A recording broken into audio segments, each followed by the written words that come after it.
Hello, everybody. How's it going today?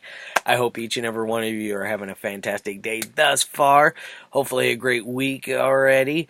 It's almost TGIF. Yeah, it's hard to believe it's already Thursday. Holy crap! Bloodthirsty Thursday crept up on us really fast, and today's I kind of feel weird for putting it on Bloodthirsty Thursday because I like to keep Thursday for some more of the graphic stuff, just because it's more bloodthirsty. I don't really. I guess I try to have somewhat of a formula, but it's not the best. It only works when I feel like it working.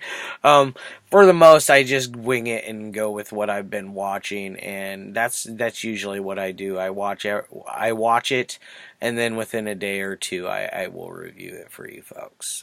Sometimes a little longer, just depends on where it falls in the week. I already have Terrible Tuesday for next week already lined up. We finished watching it last night. Wow, what an interesting movie. Tomorrow's is a really it's my favorite film of all time. So I'll be glad to break out the red carpet for that because I got a really sweet release of it. Cannot wait for that. On to today's movie, though. Today's is from 1981. It's around about an hour and 40-ish minutes, or hour and 41 minutes-ish, give or take, whichever release you have. Starring Stacy Keach, who is always great, from Mountain of the Cannibal, or Slave of the Cannibal God, and American History X, and the Cheech and Chong movies. The guy's done a bunch of stuff. I want to say he like destroyed his career by like smuggling drugs or something like that. It's had something to do with drugs, I want to say. Too bad, because the guy's a good actor, I mean, he's not an Academy Award winner by any means, but he can lead a film, and this one definitely shows it. And it also has Jamie Lee Curtis, who one of the greatest scream queens of all time, from Halloween to The Fog to Prom Night. To what was she in? Was she in Prom Night 2? Hello, Mary Lou, and etc. etc. She's been in a ton of stuff from family fun comedies like Christmas with the Cranks, which I recently rewatched for the holiday, and then like stuff down all the way down to Halloween and The Fog and stuff like that.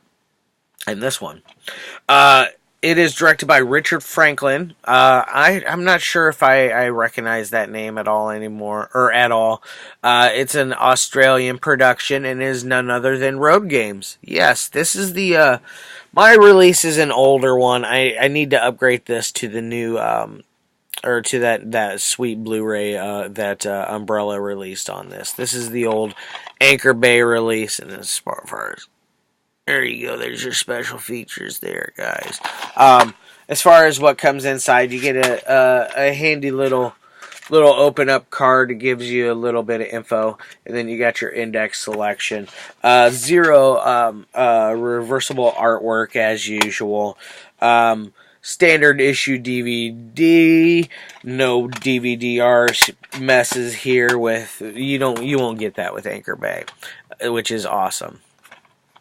Which, by the way, have any of you guys checked out the Umbrella release of this? Please let me know if it's worth the upgrade.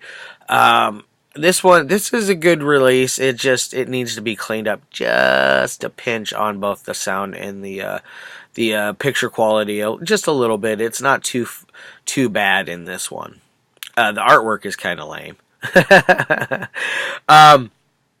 I do like the artwork for the Umbrella one more.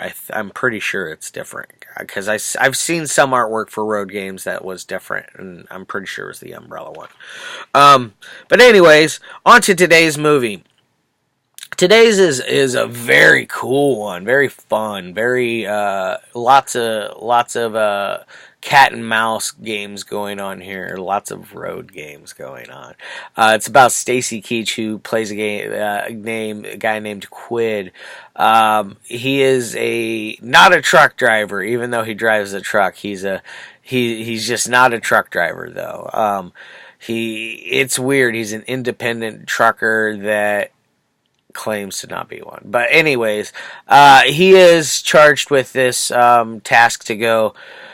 He takes on a job to where he transports a whole bunch of pigs, dead pigs, to Perth. And so he takes the job, blah, blah, blah, blah, blah. As he's along the way, he sees a girl that is standing on the side of the road hitchhiking. He has a dog or not a dog, a dingo named Boswell that he is his companion inside with him in the truck, and they have lots of deep conversations, I guess. Stacy Keach's character is, by the way, a little off kilter in this. It really shows his character on how he is and his analyzation of things, and just a lot of the way he talks to himself is very it's very strange in the mental department. So he sees this girl. He doesn't pick her up. He gets to a spot where he stops, and as he's there, he sees this girl come in with another guy he's regretting that he never picked her up because she went in there to give him a little action. And and then the morning comes, and the guy, there's some suspicious stuff where he's watching the garbage being taken out at like 5 in the morning, and he's burying stuff out along the countryside and along the way of Australia because he keeps running into this guy. Very suspicious activity. He never sees that hitchhiker girl again. Later, he sees another hitchhiker girl, the one that he saw in the very first time, the very first hitchhiker. He sees her again, and he decides, no, I'm not going to pick her up again. More cat and mouse goes between him and or at least a lot more analyzation into the thought process of did I just witness a killer or am I just crazy? And then he gets stuck picking up this, they call her name in this was Frida.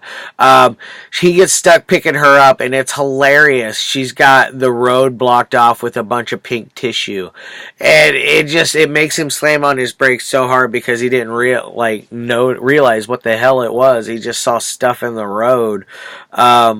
Very, very kind of a funny scene. She's a quirky character, one that never shuts the hell up, one that knows everything and all of everything and blah blah blah. He eventually gets to the point to where there's the discussion between the killer and she starts thinking Quid is the killer. She eventually gets to a place to where she tries to run away from him. She freaks out. He gets her to come back to the truck, and then when they get to the next town, she bats out. She just leaves him for this dude on a motorcycle. And by the way, the whole time you get to witness the same characters. You got Frida, you got the motorcycle guy, you got this goofball driving down the road with a giant sailboat on the end. You got your killer, and you got Hitch, who is played by Jamie Lee Curtis, and then you got Quid. So you only got 6 or 7 characters in this entire film, 7 counting the first hitchhiker that dies, and then you got a handful of policemen at the end. Which this one has a great ending till you get to the last, there's 2 minutes of the ending, a couple of little things about it that I just didn't like, but other than that, I really, really love. Now, he eventually picks up Jamie Lee Curtis's character, and they go through they're breaking down the thing of the killer. She now believes Stacy Keach that this guy that they've been following is the killer. There's a whole thing with when they think they have him trapped in the men's bathroom, and she's snooping around in this dude's van and doesn't realize that the guy in the bathroom is not him, and the guy with the van is actually asleep inside the van, and he wakes up in the process of her snooping through it. So, some very, very taut suspense there. Very suspenseful film. I really, really love it. What would I give it? Or I'm just going to leave it there for the story. You got all the elements there, and now Quid's trying to find Hitch. So we'll leave it with that. I'm not going to say any more about what happens plot-wise, because I don't want to give it away, as usual. Now, as far as my rating on this one, on the technical side, this thing is really crisp. It's nice scenery, some great camera angles. There's a really cool 360 degree camera shot with Quid that is very, very good. And I read something about how the studio wanted Richard Franklin to cut that, and he refused to because it's such a great shot. And I'm glad he stuck to his guns on that one, because it's a beautiful, beautiful, beautiful shot. I am a huge fan of great cinematography, and when you can do things like that, and you can tell a story with your camera without words, that's when you know you're a hell of a good filmmaker. So I'm going to give this one a 4 on the technical side. It's really, really good. One that on the technical side is going to blow your socks off, at least. I imagine it will. If not this release, I imagine the Umbrella Blu-ray will definitely do that. So now, as far as an entertainment kind of rating, like I said, this thing is entertaining as hell from beginning to end. It's a nice little cat and mouse, very taut thriller. I loved it.